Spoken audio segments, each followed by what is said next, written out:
자기 치유 기술입니다. 자, 이거는 자기 치유 소재를 활용해서 자기 치유 기술의 개념과 종류에 대해 좀 설명한 글인데요. 자, 방법에는 그게 세 가지가 있답니다. 자, 그래서 이 마이크로 캡슐을 이용하는 방법, 그다음 혈관 모사법, 그다음에 세균이나 곰팡이를 활용하는 방법. 그러니까 조금 더 나누면 결국 네 가지 종류가 있다 이렇게 보시면 될 겁니다. 자, 이 중에서 자, 먼저 보시면 자기 치유 소재란 시간이 지남에 따라 균열이나 부식이 생기는 금속이나 이 플라스틱 또는 콘크리트와 같은 재료에 첨가가 되어서 자, 이러한 손상을 스스로 치유한다. 그래서 자기 치유. 자, 그래서 돕는 물질을 말하는데 이와 관련된 기술을 우리는 자기 치유 기술이다 이렇게 얘기를 합니다.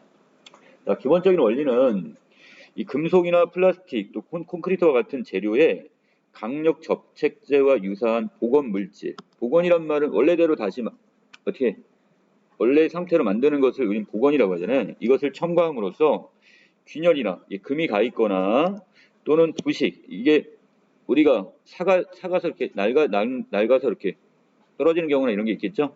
이런 경우 첨가되었던 복원 물질이 흘러나와 이 굳어져서 균열이나 부식을 메우고 자, 손상된 부분이 저절로 복구되는 것. 자, 이 원리를 사용하고 있네요. 자, 두 번째 문단입니다. 자기 치유 기술의 적용은 사용 목적과 환경에 따라 달라질 수가 있어요. 어떤 목적으로 사용하느냐, 어떤 환경에서 사용하느냐에 따라서 약간 다른 방법을 사용합니다. 자, 먼저 여기는 사용 목적이에요. 자, 목적에 따라서 자, 복구가 지금 시급한 경우냐, 아니면 그 아랫부분에 내려오시면 자, 피로 파괴. 자, 이 피로 파괴니까 이것이 장시간에 걸쳐 생긴 어떤 균열이냐. 자, 여기에 따라서 이렇게 각각 달라질 수 있다. 목적이 달라질 수가 있습니다. 자, 예를 들어 복구가 시급한 경우에는 기술의 효과가 신속하게 나타나야 되겠죠. 자, 지금 예를 들어서 어떤 부분이 누수가 생겼어요. 그럼 이거 놔두면 물이 계속 셀 거 아니야. 이런 경우는 빨리 그게 복구가 돼야 될 거예요, 지금. 자, 하지만 자, 거기에 비해서 이 비행기 날개나 헬리콥터의 로터와 같이 장시간 사용하면서 생기는 균열이 있을 거예요. 자, 이걸 피로 파괴입니다. 피로가 누적이 돼서 이것이 파괴가 일어났다 이런 뜻이에요, 결국. 이걸 대응하는 것이 중요한 경우에는 균열이 생길 때마다 내부에서 조금씩 천천히 물질이 새어나는 것이 좋을 겁니다. 자, 그래서 어떻게 신속하게 복구가 돼야 되는 거냐, 아니면 천천히 오랫동안 작동이 돼야 되느냐. 자, 이렇게. 자, 두 번째는 사용 환경의 경우인데요. 일상생활에서 사용하는 것이라면 공기를 만났을 때, 우리는 보통 일상적으로 육지 이 안에서 지금 공기에 어떤 노출되는 경우가 많겠죠. 자, 이때 굳어지는 것으로 충분하지만, 자, 선박의 경우는 지금 물 위에 있기 때문에 어떻게 이때 이 스크루나 또 바닥, 잠수함의 외벽에는 물을 만나서 굳어지는 복원 물질을 사용하는 것이 좋을 겁니다. 자, 또 공기가 아예 없는 밀폐된 환경이나 우주선의 외벽에는 이 복원 물질과 함께 이를 이 견고하게 해주는 화학 물질인 가교제를 추가로 넣어줘야 할 때겠고요. 이외에도 온도에 반응해서 가교제의 반응이 일어나도록 하는 방법도 존재할 겁니다. 왜요? 어떤 온도가 더욱 올라갈수록 그것이 어떻게 더 딱딱하게 굳어지는 이런 성질을 이용하는 경우도 있을 겁니다. 자, 그 다음에 자기 치유 기술에서 사용하는 방법은 우선 마이크로 캡슐을 사용하는 방법입니다. 마이크로 캡슐이니까 아주 미세한 캡슐, 그리고 그 안에다가 물질을 넣어놓는 거예요. 그럼 나중에 이제 외부에 있는 캡슐이 녹아 없어지면서 그 안에 있는 물질이 밖으로 나오게 하는 거죠. 자, 머리카락 굵기 정도니까 아주 상당히 미세하네요. 이 정도의 지름의 작은 초소형 캡슐 속에 복원 물질을 넣은 후에 이 캡슐을 다시 재료 속에 섞어 넣습니다. 이해되시죠? 자, 먼저 이 복원 물질은 마이크로 캡슐 속에 들어가 있어요. 그리고 그 마이크로 캡슐을 다른 물질과 섞는 거야. 뭐 시멘트면 콘크리트면 콘크리트 이런 거 갖다 섞는단 말이야. 자, 그래서 여러 가지 제품을 만드는 건데 원래의 재료 속에 섞어 넣는 캡슐의 크기나 수를 조정하게 되면 원하는 만큼의 성능을 기대할 수 있겠네요. 자, 이 방법은 캡슐이 일회용이라 동일 부위에 균열이 생기면 두 번째부터는 복구가 어려워요. 또 이로 인한 경제적 부담이 큰 편이란 점에서는 단점이 좀 있습니다. 자, 첫 번째, 한 번 사용하고 나면 다시 사용할 수가 없다는 것.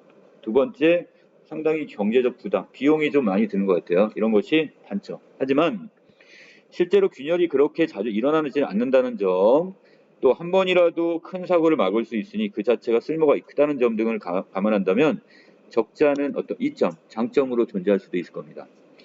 또 그래서 어디에 사용하냐? 주로 단단한 합성 수지로 만든 제품의 내구성을 올리는 방법으로 많이 활용을 한다 이 뜻입니다. 자, 두 번째는 자, 유리 혹은 유사 소재로 만든 미세관이나 아주 미세라 그러니까 작은 어떤 관 또는 속이 빈 섬유에 보건 물질을 주입했다가 충격이나 균열이 생기면 미세관이나 섬유가 파괴되면서 속에 있던 보건 물질이 흘러나오는 방식을 사용합니다. 이걸 혈관 모사법이다 이렇게 얘기를 해요. 유리 같은 소재인데 우리가 생각하는 유리 그 정도로 아주 큰 게 아니야. 아주 미세하기 때문에 이것들이 그 안에서 어떤 충격에 의해서 파괴가 되겠죠. 그럼 그 안에 있던 물질이 이제 쏟아져 나오는 겁니다. 이 방법은 미세관이나 섬유를 통해 보건 물질을 지속적으로 공포할 수 있기 때문에 자기 치유 소재의 보건 능력이 장시간 유지된다는 장점이 있어요. 또 자기 치유 과정에서 마이크로 캡슐에 비해 보건 물질이 더 많이 흘러나오는 경향이 있기 때문에 이 정밀 부품에 사용하기에는 다소 어려움이 있습니다. 자, 이것이 계속 마이크로 캡슐 같은 경우는 먼저 한번 어느 정도 일정한 양이 나오면 알 건데 이 유리 같은 경우로 만든 소재나 이런 것들은 계속 충격에 의해서 계속 터져버리면 물질이 계속 쏟아져 나올 수밖에 없고 그렇게 되면 많은 양이 나오는데 정밀 어떤 부품 같은 경우에 자, 이런 물질들이 너무 많이 과도하게 섞여버리면 이 정밀도가 떨어지게 될 테니까 자, 이런 경우는 이걸 좀 가급적 피하는 게 좋겠습니다. 자, 다음 전통적으로는 실리콘이나 젤과 같은 물질이 보건 물질로 활용되었지만 최근에는 세균이나 곰팡이를 사기 치유 기술에 활용을 합니다. 자, 세균 또는 곰팡이를 활용한대요. 자, 먼저 세균입니다. 이 세균을 활용하는 경우에는 세균을 건조시켜서 포자 모양의 껍질 속에서 휴면 상태에 들어가게 한 뒤에 자, 포자라고 했으니까 이 안에다 이 포자가 아까 했던 캡슐 같은 역할을 하는 거야. 그 다음에 영양분인 젖산 칼슘과 함께 그 압축 건조해서 생분해성 플라스틱으로 만든 캡슐에 넣어가지고 이 콘크리트에 섞게 됩니다. 자, 그러면 이 플라스틱 캡슐은 콘크리트가 굳은 후 서서히 분해가 돼요.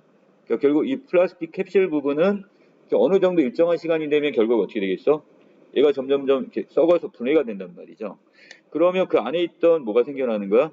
이 콘크리트에 균열이 생기면 캡슐 안에 있는 포자 모양 껍질에 들어있던 휴면 상태의 이 세균이 공기 중에 수분 및 산소와 결합을 하게 되냐.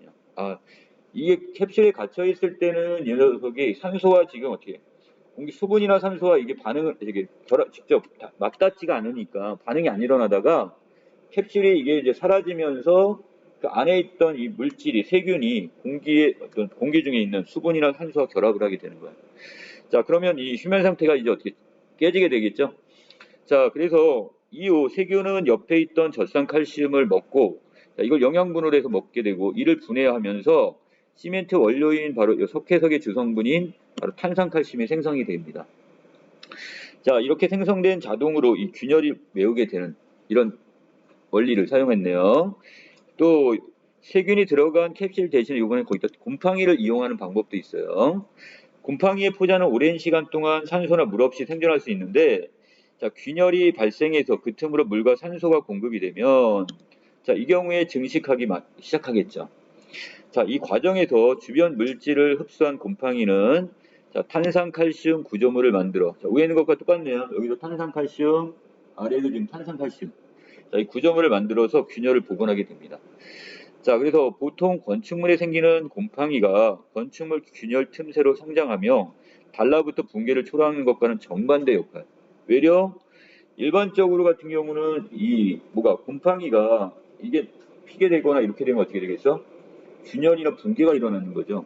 근데 여기서 지금 활용하는 이것은 외려 곰팡이가 물이나 이것과 같이 이렇게 결합을 하면 산소와 결합을 하게 되면 그러면 어떻게 돼? 탄산칼슘 구조물이 나오기 때문에 중간중간에 균열을 메워준단 말이에요. 자, 생명체의 대사 과정을 이용한다는 점에서는 세균을 이용한 방법과 비슷합니다. 자, 균열이 완전히 메워지면 이 물과 산소의 공급이 중단되기 때문에 왜?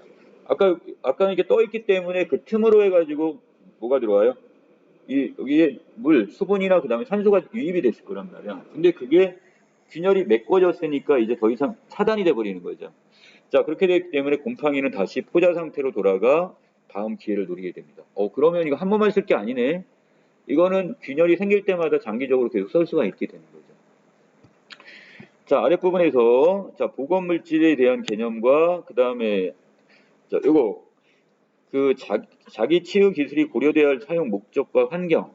그래서 먼저 사용 목적에 따라서 자, 복구가 시급한 경우와 그다음에 장기간 사용해서 생기는 이 피로 파괴에 대응하는 경우, 여기에 따라 좀 달라진다고 그랬고요. 자, 그다음에 사용 환경에 따라서 일상적으로는 어떻게 공기에 지금 위에 굳어지는 보건 물질을 사용하겠지만, 자, 우리가 배 같은 선박 같은 경우는 어떻게 되겠어? 이 수분이나 물과 밀접한 게 굳어질 수 있게.